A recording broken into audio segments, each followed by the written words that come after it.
Niggas' ears are sweaty. The motherfuckers be smoking weed. They be having dreads. That is Vince Staples trying to figure out whether or not he want to wear the headphones or not. Here, Ebro in the morning with I Lars. need to know what's the left and what's the right. Rosenberg is currently on vacation. It's crazy. What, that Rosenberg's on vacation? Nah, that these just been through so much. By the way, Vince Staples is one of my favorite new rappers in hip hop. Easily. New rappers in hip hop. I got to put categories on it now because I've been around so long, so I can't just call you one of my favorites. Because then now it puts you with KRS is it and rappers Nas and Hov. That's what's up. Rakim, you're not there yet. I can't do that. I know, but that's still what's up. And I can't put you with Kanye, right? I can't put you with that. That ain't my point. My point is you said new rappers in hip hop. Where is the other rappers at? Oh, well, good point with that. You're right. I should have just said new rappers. But then they do have some of you EDM rappers. You're kind of an EDM rapper that's too. Hip-hop. You done did some EDM. It is hip hop. They using the nigga drums. They are. They using them boom baps. Yeah, them is the nigga drums. You throw the nigga drums on there, it's hip hop. Period. And you gonna rap over it. I love the Flume record, and I like the With I You. can't curse. No, it's fine. They using Negro drums, the spirituals. The spirituals. You throw the spirituals on there, it's fuzz. I like it. I like how this guy talks. You see why I like him? Now, I've noticed that you like to troll on the internet. You came up here one time. You said Ray J is top 5 artists from the West Coast, and you explained why. I thought it was a good explanation. I mean that though. I know you meant it. It was a little bit of a troll though, because you knew you get a reaction. Nah, I don't really care about that. I just rock with Ray J. He cool, you know. He really from where he say he from. He not a fake gangbanger. Okay. Yeah. He got his. Yeah. He was on television a couple times. He's in that one movie about black people having their own community, and then the KKK come to town, and the Ray J, the kid, trying to learn how to read. You know what movie I'm talking about. I forgot the name of it. It's a good film. Mm-hmm. You know what I'm saying? He done some things. Look, I love Ray J. He's great. I don't know if he been extorted yet. I hope not. I don't think so. You know what I mean? A lot of the people... Extortion happens. It happens. But I don't think know if he get his pockets ran, like tapped. On the regular. It's different. You know what I mean? He probably done gave a couple of people some things they didn't deserve, but extortion is different. You know what I mean?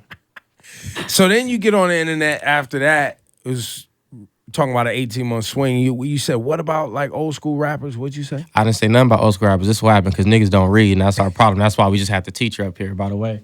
Which cameras we at? Make sure you go purchase this book. Nadia Lopez. Dr. Nadia Lopez. Purchase Brownsville, book. Brooklyn. It's important. It's a very important book.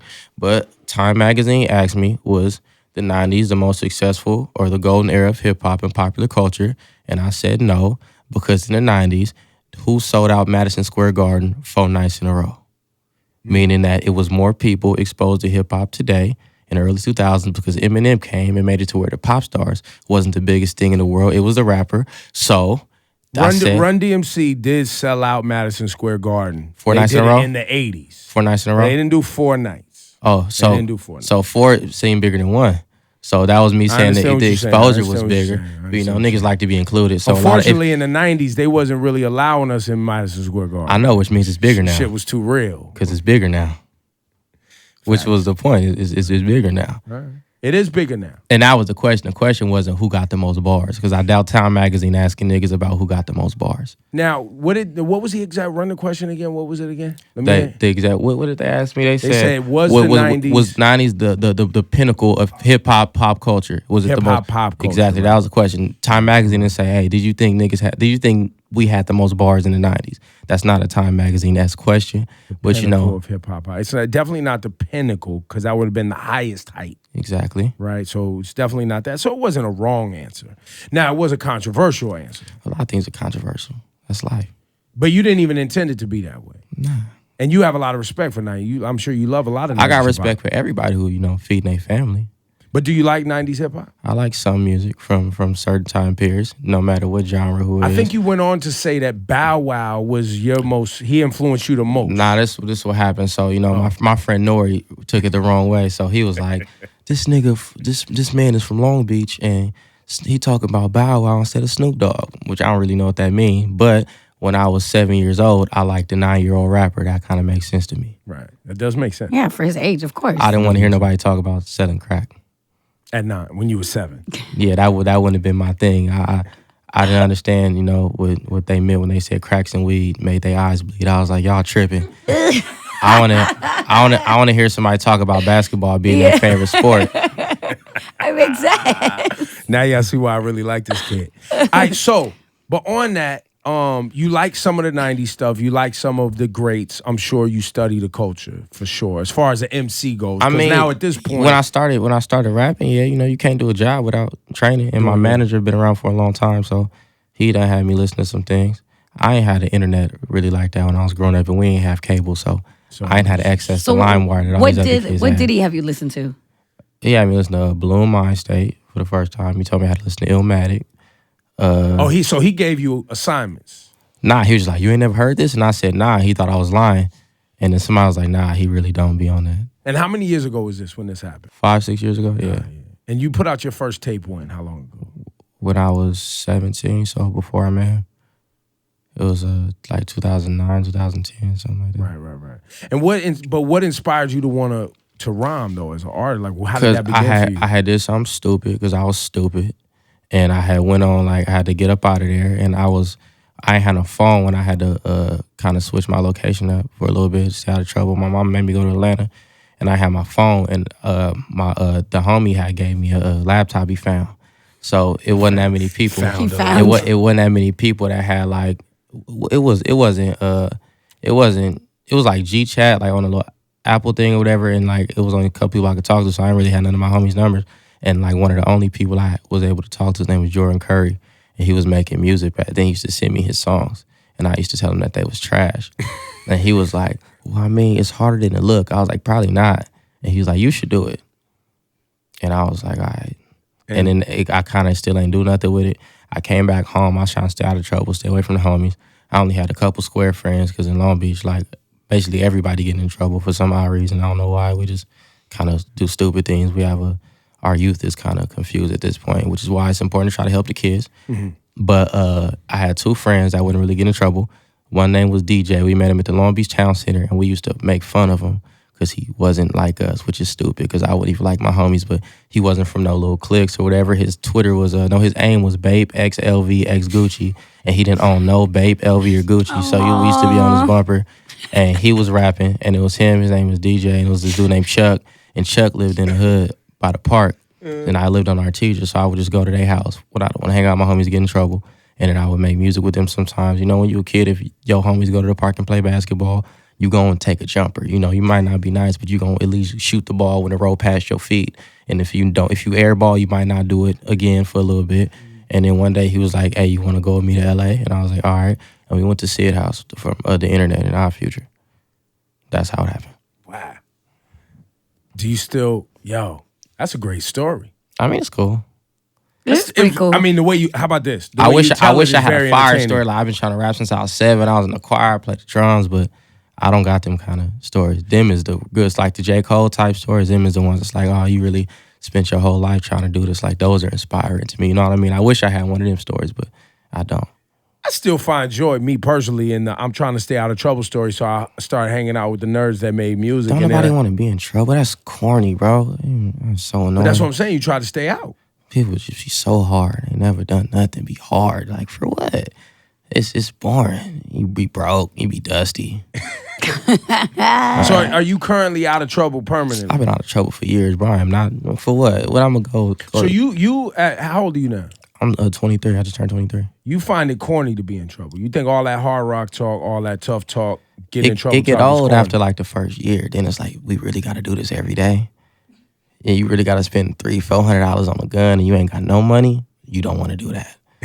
It's crazy. You're watching your back, having to deal with all this negative shit. Who wants to do that? Bro, I'm telling you, the police pull you over, the homie don't got a license, and you got to put the hammer in your drawers, and it's still loaded, and then the police start frisking you, and then they throw you against the car, and you might shoot your stuff off. It's not cool. Nobody want to do that. Nobody want to do that. You got to get the hood, the dusty girls. It's like in trouble. They brothers want to fight because, you can't. You know what I'm saying? It's just not. So how many? So with saying that, of a lot of the music, and even since I was young, a lot of the music would tell these stories in it. And when I was young, you would know that those was just stories that was in the music. Somewhere along the lines, people started to believe that the people rhyming was actually doing the stuff that they was talking about. I mean, what I can say, I don't know, because I missed a lot of that. I'm only 23, so when I was a kid, like all the music, when I was like middle school, was like Crank That Laffy Taffy, Lean With It, Rock With It, or like Gucci Mane or something like that. So for the most part, it wasn't really light, and like it was like the tail end, and not the tail end because they were still moving, but like I didn't catch it when it first blew up. It was like the tail end of Outkast and like Lauryn Hill and like Indie and them was the stuff my mama and my daddy was listening to. My daddy and my mama don't really listen to rap music like at all. They don't really like it. So the first rapper I heard was like that I heard on my own. I think I was in the 4th grade, and I remember besides stuff my mama listened to, I remember In the Club by 50 Cent, and I heard his music, and I was like, this is with the problems. We about to go. We about to go. He was for real with the we about to problems. go kill somebody. So and that was just, being a kid, and then it's already around you. And I was born around the time period where our parents is like the ones from like the 90s that everybody was scared of on TV. Yeah. And they might not act like that no more, but you know who your parents are. So you already got those type of pressures, or just like feel like it was a responsibility to be stupid just based on the mistakes your parents have made and just the area you grew up in and surroundings. And then you got music that's making you feel like, oh, get rich or die trying. Oh, well, he rich. How we do it? Listen to the music. Oh, so it's okay. It's a child's way. And I know that's not what he meant by any means, but that's, just a kid way of justifying it. So I feel like just when you're a kid, you're not really thinking about what's real and what's not. It took us forever to admit the wrestling was fake. So And it was kind of like compounded. What I'm hearing is you already got an environment that's setting you up. yeah, it was So now stupid. you get music that coincides with the setup. And being in Long Beach, like when Snoop, they had Crip Hop and all that other stuff going, we was just running around stupid. Like, you know what I mean? It was just different in The Wash and all these other movies. And it's like, oh, they talk like us. And they on TV, so there's nothing wrong with talking like us. But if we would have seen somebody like on TV, and I'd say it wasn't there, but we just ain't really see it. If we would have sseen somebody on TV, like, say, for lack of better words, like a movie like The Great Debaters or something like that, if we would have seen more of that when we was kids, maybe that would have pushed us to that path. Yeah, but it was just more of what you seen. And at that time period, unfortunately, that's what we tend to gravitate to because everybody make everything. It's always going to be other kinds of things out there. But I think that's why I love your music, the 2 projects that I've heard, is because you talk shit and you make me laugh, but you also have a very introspective, creative way, interesting way of articulating what you just did right there.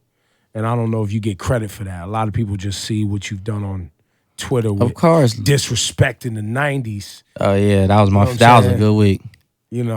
And then everybody came for you not really knowing that you talk that real good shit. Man, I don't care, bro. It's like, it's not real. You know what I mean? It's the internet. It's not real life. You know what I'm saying? So it's like you turn your phone off. It's gone. I think it's funny that, especially for someone like him to say it's not real, how many kids nowadays live and die by the internet? To them, that's the reality of everything. I mean, it's just a shift in culture. Like when I was a kid, the internet was like MySpace and AIM.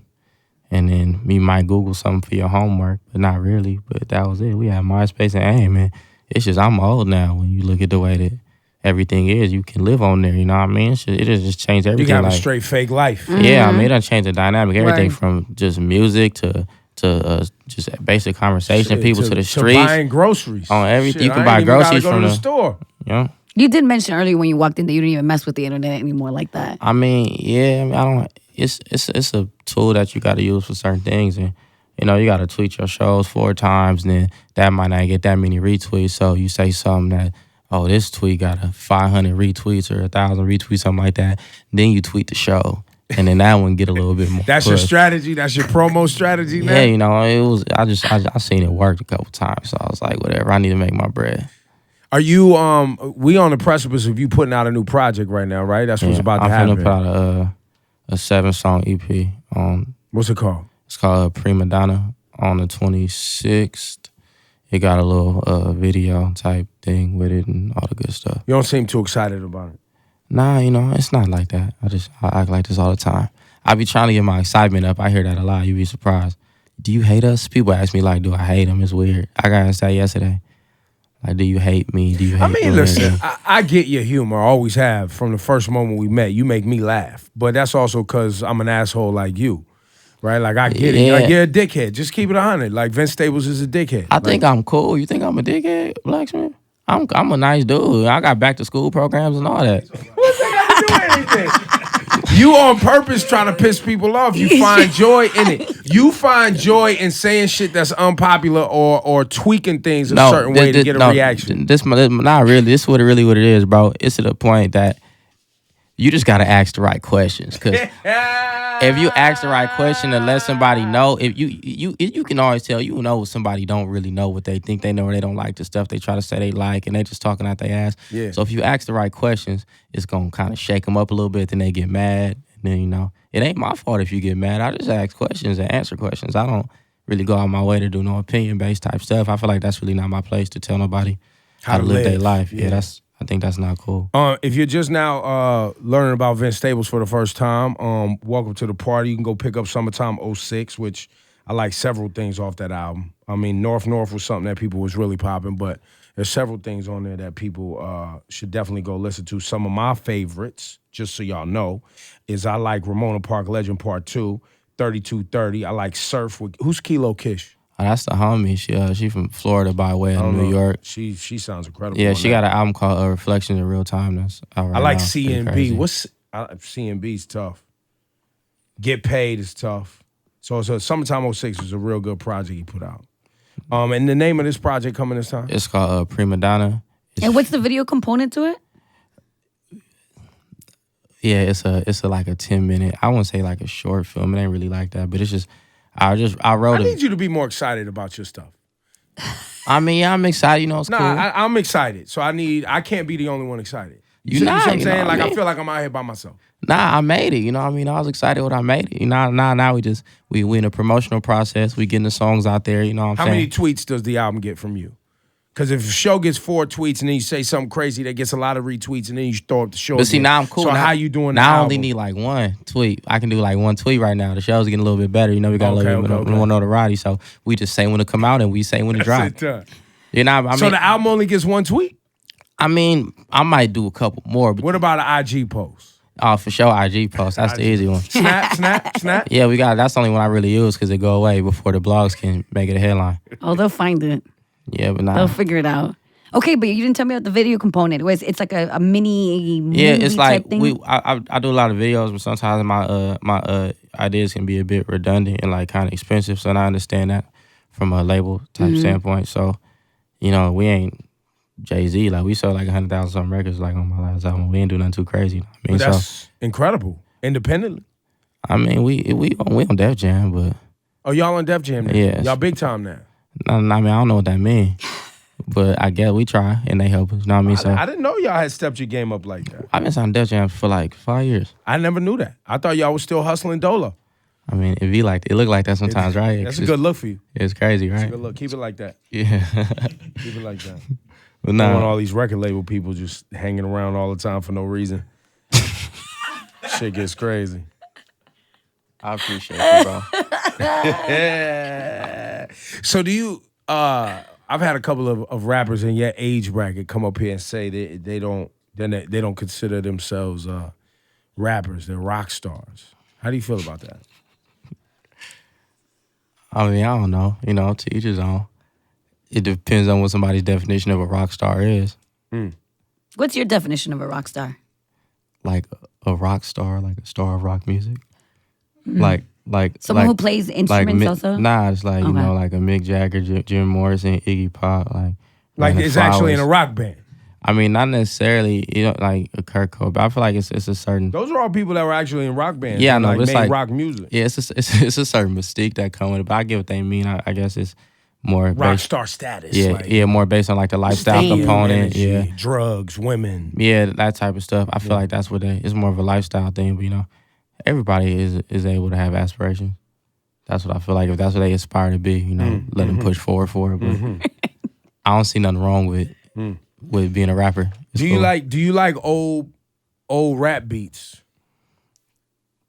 Like, do you have To like be honest, not really. do you have but- like a like? Are you one of those rappers that's like, I will never rap on this producer's beat or this type of beat, or is it just like you find what you like and like how do you go about that? I mean, I write without beats. I don't write a lot.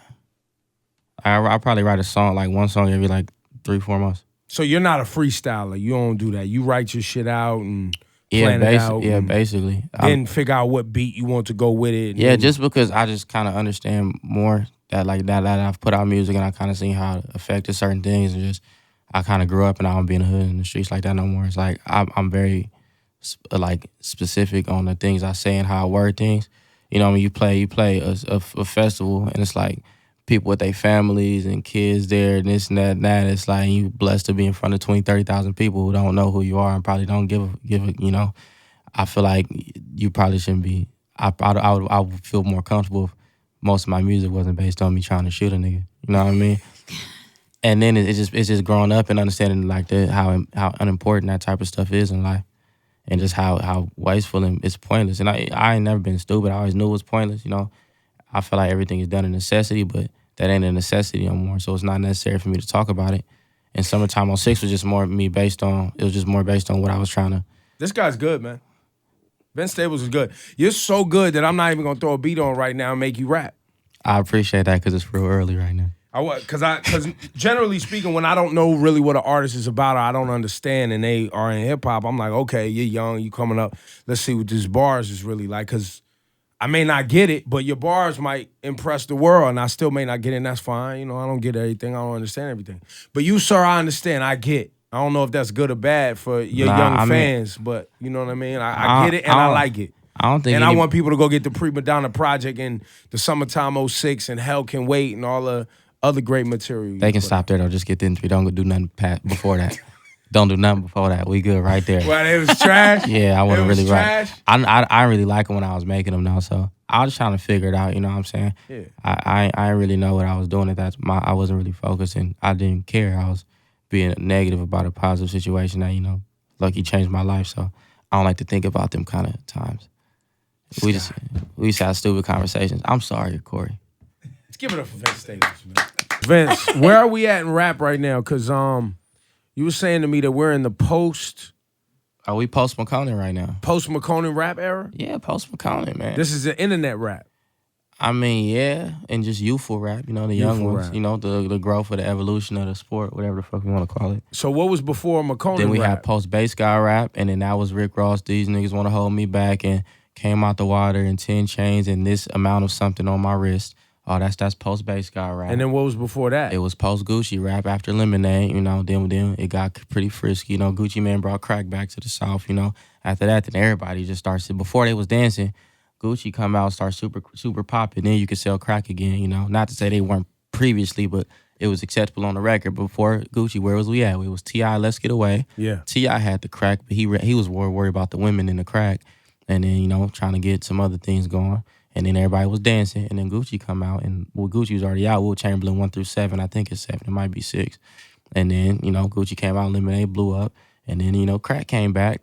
And we kind of just, and before that, we was kind of post-Wayne rap, post-Gucci rap. It's kind of in the same boat. And then Lil Wayne brought the punchline back for a little bit. And, you know, you got Corey Guns and all them other people was part of the little post-Wayne rap resurgence. Cash Money, Young Money. Yeah, Cash Money, Young Money, you know. We got Drake because of post-Wayne rap. There you go. There you go. So you feel like hip-hop's in a good place? I feel like hip-hop is always in a good place because at the end of the day, you know, it's art. You got to have ups and downs. If it was just good all the time, you know how boring this would be. And you got to kind of like, you know, every now and then cleanse the palate and have a new sound. Yeah, I feel Set like the stage again. I feel like everything comes full circle, and it's all just about your opinion, your personal opinion. What you like is what drives things forward. You have what's called popular opinion, but it's all still opinion, and you should always have a wide variety of things. And I think the internet gives us, if it gives us one thing, gives us a variety. You know what I mean? To the point Young Thug and J. Cole and Kendrick Lamar and Drake and all these people could be considered to be quote-unquote big rappers no matter what arena they're in. So Uzi Vert and Yachty is post-McConan rap. I feel like Uzi's kind of like, Uzi's in a sense kind of like post, he's still kind of post-Wayne and like the Young Thug type lane of thing. Got it. But Yachty is for sure post-McConan and like Sway Lee. Not to say they biting anything from him, but when somebody that comes out, I'm not even taking it that far because they might already been doing it because we all people, you know, people got certain things in common. But when something is successful, it kind of opens up our ear to certain things and something we saw and we liked in McConan, we might like, and you know, the Black Beatles hook from Ray Shrummer because that sounds like, when I hear that, I think about McConan. It still sounds like Sway Lee. Black Sway Beatles is hard. You know what I'm I'm saying? But it's like that might not have been. It sounds like Sway Lee very much so. But if we didn't have Club Going Up on a Tuesday and these type of things that got really, really big, we might not have been open to hearing certain types of things that we could have missed out on. Like if Wayne didn't come out, you know, I don't know if T-Pain don't come out, is Wayne able to do Lollipop? You know what I mean? It's just certain things that kind of one leads to another in a sense. Yeah. Vince Staples, ladies and gentlemen.